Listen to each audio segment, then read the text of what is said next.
السلام علیکم۔ Maxim Gorky کے ناول دا مدر کی قسط نمبر 12 پیش خدمت ہے۔ ماں نے دکھ بھری نظروں سے اسے دیکھتے ہوئے کہا، اچھا تو لوگ اپنی محبت کو بھی ٹھکرا دیتے ہیں؟ خوخول بولا، پاویل بڑا غیر معمولی ہے، آہنی ارادے کا انسان ہے۔ ماں نے جواب دیا، اور اب جیل میں پڑا ہوا ہے۔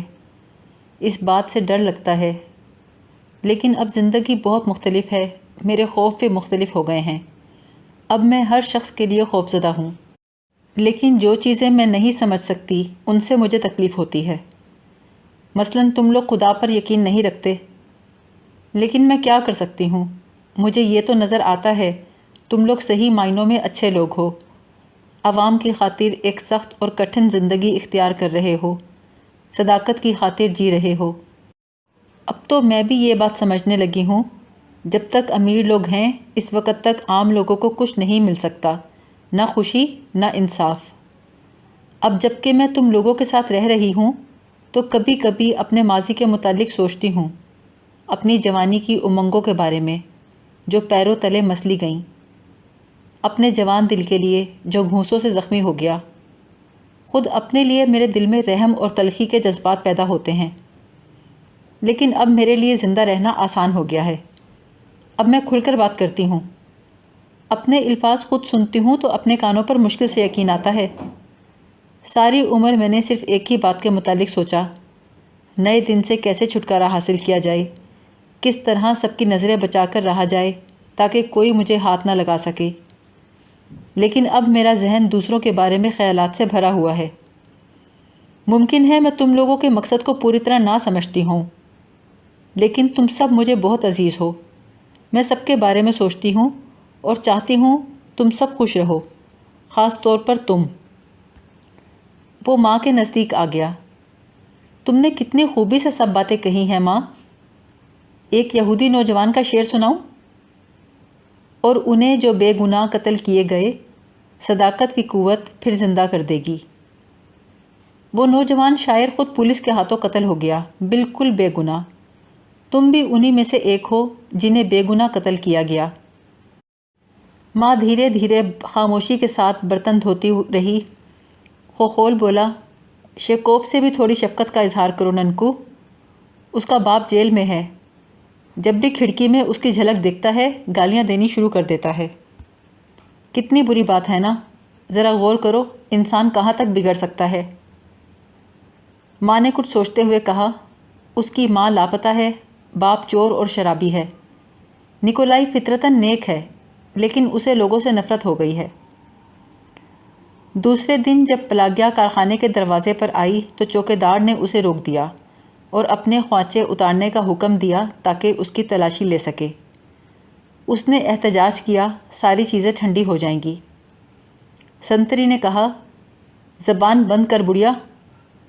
وہ لوگ بد اخلاقی سے اس کے کپڑے ٹٹول رہے تھے۔ تلاشی سے فارغ ہو کر وہ احاطے میں پہنچی تو سب سے پہلے اس کے پاس بوڑھا سیزوف آیا۔ اس نے چاروں طرف دیکھتے ہوئے آہستہ سے کہا، تم نے کچھ سنا ماں؟ وہی پرچے پھر نظر آنے لگے ہیں، ہر طرف بکھرے ہوئے ہیں۔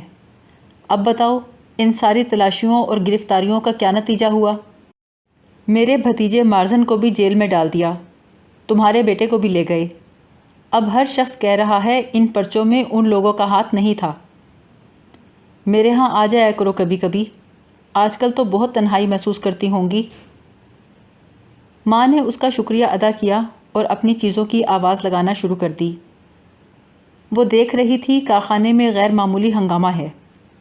لوگ ایک جگہ جمع ہوتے پھر جدا ہو جاتے۔ مزدور طنزیہ انداز میں مسکرا رہے تھے۔ حکام پریشان پریشان ادھر سے ادھر جا رہے تھے۔ پولیس والے بھاگ رہے تھے۔ جب مزدوروں کے گروہ انہیں دیکھ لیتے تو خاموشی سے ادھر ادھر ہو جاتے۔ بڑئی، اکاؤنٹس کا فورمین، ٹائم کیپر ادھر ادھر پھرتے نظر آئے۔ کچھ دیر بعد واسیلی گوسوف ماں کے پاس آیا۔ تمہارے کھانے کی کوئی دوسری چیز کیوں نہ چکھی جائے ماں؟ تمہارا کھانا اچھا ہے، اس نے نیچی آواز میں کہا۔ ہمیں عین اسی کی ضرورت تھی، بہت اچھا کام کیا ہے ماں۔ ماں نے شفقت سے سر ہلایا۔ وہ خوش تھی یہ شخص جو ساری بستی میں شورش پسند ہے اس سے بڑی عزت سے بات کر رہا تھا۔ وہ کارخانے میں جوش و خروش کا نظارہ دیکھ کر بھی خوش تھی اور دل ہی دل میں سوچ رہی تھی اگر میں نہ ہوتی تو۔ کچھ مزدور اس کے پاس کھڑے آپس میں بات کر رہے تھے۔ ایک بھی پرچہ نہیں مل سکا۔ میں پڑھنا نہیں جانتا لیکن جی چاہتا ہے یہ تو معلوم ہو ان میں لکھا کیا ہے۔ گوسیف نے ماں کی طرف دیکھ کر آنکھ ماری۔ بولا دیکھا کیا ہو رہا ہے۔ پلاگیا نلونا نشاط و مسرت کے عالم میں گھری واپس گھر آئی۔ گھر آ کر اس نے خخول کو بتایا لوگوں کو اس بات کا افسوس ہے کہ انہیں پڑھنا نہیں آتا۔ تمہیں پتہ ہے جب میں جوان تھی تو پڑھنا جانتی تھی لیکن اب بھول گئی ہوں۔ خخول نے تجویز پیش کی سیکھ کیوں نہیں لیتی؟ بولی اس عمر میں لوگ سنیں گے تو ہنسیں گے نہیں؟ خخول نے شیلف میں سے ایک کتاب اٹھائی۔ سر ورق پر ایک حرف کی طرف اشارہ کیا۔ یہ کیا ہے؟ ماں نے مسکرا کر کہا رے۔ اور یہ کیا ہے؟ لام۔ وہ جھیپ گئی، پھر ہلکے سے ہنستے ہوئے بولی تم سچ مچ پڑھانے کی کوشش کر رہے ہو؟ اس نے جواب دیا کیوں نہیں، اگر تم پڑھنا جانتی تھیں تو بڑی آسانی سے سیکھ جاؤ گی۔ ماں کہنے لگی ایک بڑی مشہور کہاوت ہے دیوتاؤں کی مورتیاں دیکھ کر کوئی دیوتا نہیں بن سکتا۔ خخول نے سر نفی میں ہلاتے ہوئے کہا کہاوتیں تو بہت سی ہیں، مثلاً علم جتنا کم ہو نیند اتنی ہی اچھی آئے گی، لیکن یہ سب غلط باتیں ہیں ماں۔ روح کو ایسی کہاوتوں میں جکڑ دیا جاتا ہے تاکہ اسے قابو میں رکھا جا سکے۔ اچھا بتاؤ یہ کیا حرف ہے؟ ماں نے بھولے ہوئے حروف کو یاد کرنے کے لیے ذہن پر زور دیا۔ اس کی آنکھوں میں آنسو آ گئے۔ 40 برس کی ہو گئی ہوں، اب الف بے سیکھنے بیٹھی ہوں۔ خخول نے تسکین دیتے ہوئے کہا رو مت، تمہاری زندگی مختلف ہو ہی نہیں سکتی تھی، لیکن کم سے کم تمہیں اتنا احساس تو ہوا کہ زندگی کتنی خراب تھی۔ اگر چاہتے تو ہزاروں انسان بہتر زندگی بسر کر سکتے تھے، لیکن وہ جنگلیوں کی طرح زندگی گزارتے ہیں اور اس پر فخر کرتے ہیں۔ یہ کون سی بڑی بات ہے، آج کام کیا کھانا کھا لیا، کل کام کیا کھانا کھا لیا، ساری زندگی یہی کرتے رہے، کام اور کھانا۔ ان سے وقت ملا تو بچے پیدا کر لیے، جن سے پہلے اپنا دل بہلاتے رہے۔ جب بچوں نے بڑے ہو کر زیادہ کھانے کا مطالبہ کیا تو ان پر غصہ اتارا، گالیاں دیں، جلدی بڑے ہو جاؤ سوروں، جلدی نوکری کرو۔ ایسے لوگ اپنے بچوں کو جانور بنا دیتے ہیں، پھر بچے خود اپنا پیٹ بھرنے کے لیے کام کرنے لگتے ہیں، اپنی زندگی کو گھسیٹنے لگتے ہیں۔ انسان کہلانے کے قابل صرف وہ لوگ ہیں جو اپنی زندگی اس کام کے لیے وقف کر دیتے ہیں کہ انسانی ذہن کو زنجیروں سے آزاد کرایا جائے۔ تم نے یہی کام تو اپنے سر پر لیا ہے۔ ماں نے آہ بھر کر کہا میں بھلا کر ہی کیا سکتی ہوں؟ وہ بولا ایسا کیوں کہتی ہو؟ ہم سب بارش کے طرح ہیں جس کا ہر قطرہ زمین کو سیراب کرتا ہے۔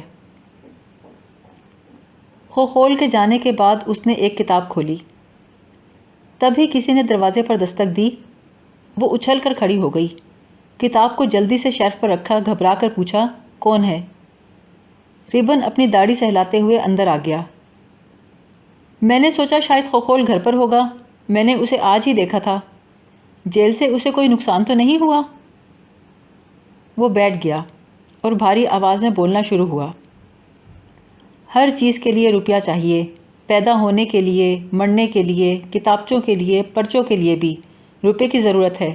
تمہیں معلوم ہے ان سب کے لیے روپیہ کہاں سے آتا ہے؟ ماں نے آہستہ سے کہا نہیں، مجھے نہیں معلوم۔ ریبن بولا دوسرا سوال، انہیں لکھتا کون ہے؟ یعنی دوسرے الفاظ میں پیسے والے ان کتابچوں کو لکھتے ہیں، دوسروں تک پہنچاتے ہیں، لیکن یہ انہی پیسے والوں کے خلاف ہوتے ہیں۔ اب ذرا تم ہی مجھے سمجھاؤ، اپنے خلاف آپ لوگوں کو بھڑکانے پر روپیہ خرچ کر کے انہیں کیا فائدہ ہوتا ہے؟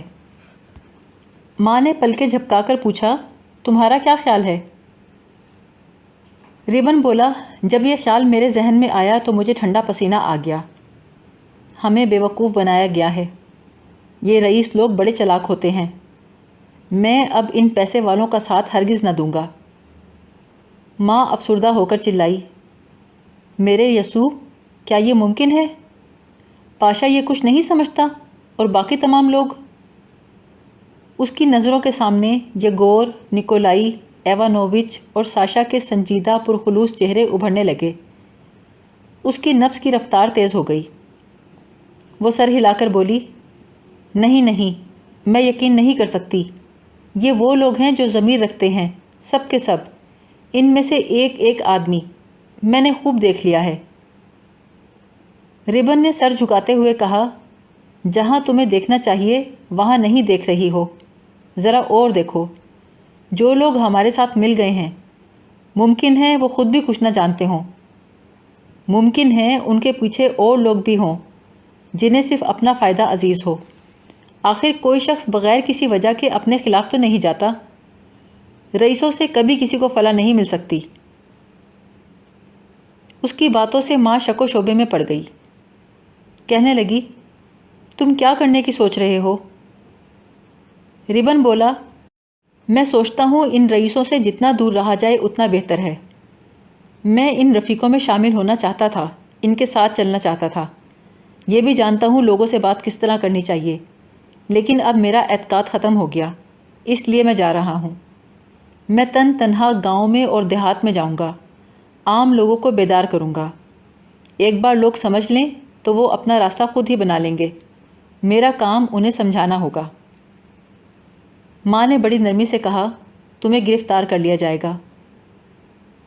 ربن بولا، یقیناً ایسا ہی ہوگا، پھر رہا بھی کر دیں گے، اور میں پھر وہی سب کچھ شروع کر دوں گا۔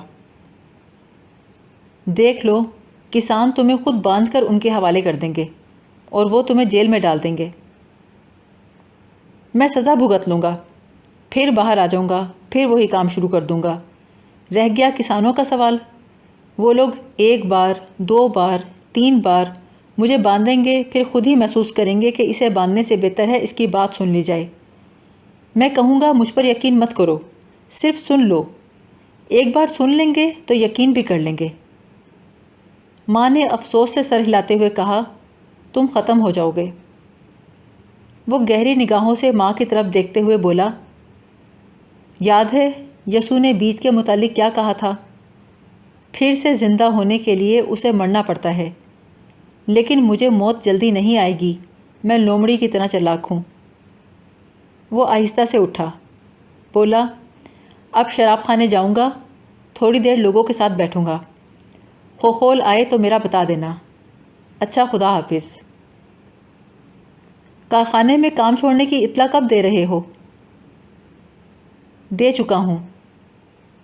اور جا کب رہے ہو؟ کل صبح سویرے۔ خدا حافظ۔ وہ جھک کر دروازے سے نکلا اور ڈیوڑی میں چلا گیا۔ اس کے بھاری قدموں کی چاپ اور اپنے سینے میں اٹھتے ہوئے شبہات کی آواز ماں صاف سن رہی تھی۔ اس نے کھڑکی کا پردہ ہٹایا، باہر تاریکی تھی۔ اس نے دل میں سوچا، کیا میں تاریکی میں جی رہی ہوں؟ خوخول گھر آیا تو خوشی اور انبساط کے عالم میں تھا۔ جب ماں نے ربن کے متعلق بتایا تو بولا، جانے دو اسے، چکر لگائے گا، عدل و انصاف کا مطالبہ کرے گا اور لوگوں کو جگائے گا۔ ہم لوگوں کے ساتھ چلنا اس کے لیے مشکل ہے، اس کے دماغ میں کسانوں کے خیالات بھرے ہیں۔ ماں نے محتاط طریقے سے کہا، وہ رئیسوں کے بارے میں کچھ کہہ رہا تھا، اس نے جو کچھ کہا اس میں کچھ جان تو ہے، کہیں دھوکہ نہ کھا جانا۔ خوخول ہنس کر بولا، رئیس لوگ تمہیں ناپسند ہے نا؟ ارے ننکو، اگر ہمارے پاس روپیہ ہوتا تو کیا تھا، ہم اب بھی دوسروں کے سہارے کام چلا رہے ہیں۔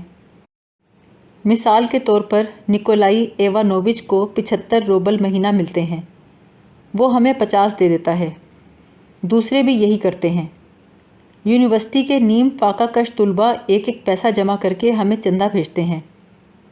رئیس بھی الگ الگ قسم کے ہوتے ہیں، کچھ ساتھ چھوڑ جاتے ہیں، کچھ دھوکہ دے جاتے ہیں، اور جو سب سے اچھے ہیں وہ ہمارے ساتھ وابستہ ہو جاتے ہیں۔ ہماری آخری فتح دور ہے، حد نظر سے بہت دور، لیکن 1 مئی کے تہوار کے دن ہم مظاہرہ ضرور کریں گے۔ ربن جو شکوک و شبہات پیدا کر کے گیا تھا، خخول کی جوشیلی باتوں نے وہ ختم کر دیے۔ وہ ادھر سے ادھر ٹہلتے ہوئے بول رہا تھا، کبھی کبھی جذبات سے دل کا یہ عالم ہوتا ہے کہ مشکل سے برداشت ہوتا ہے۔ ایسا معلوم ہوتا ہے ماں، جہاں کہیں بھی جاؤ ہر شخص رفیق ہے، سب کے سینوں میں ایک ہی شعلہ فروزاں ہے۔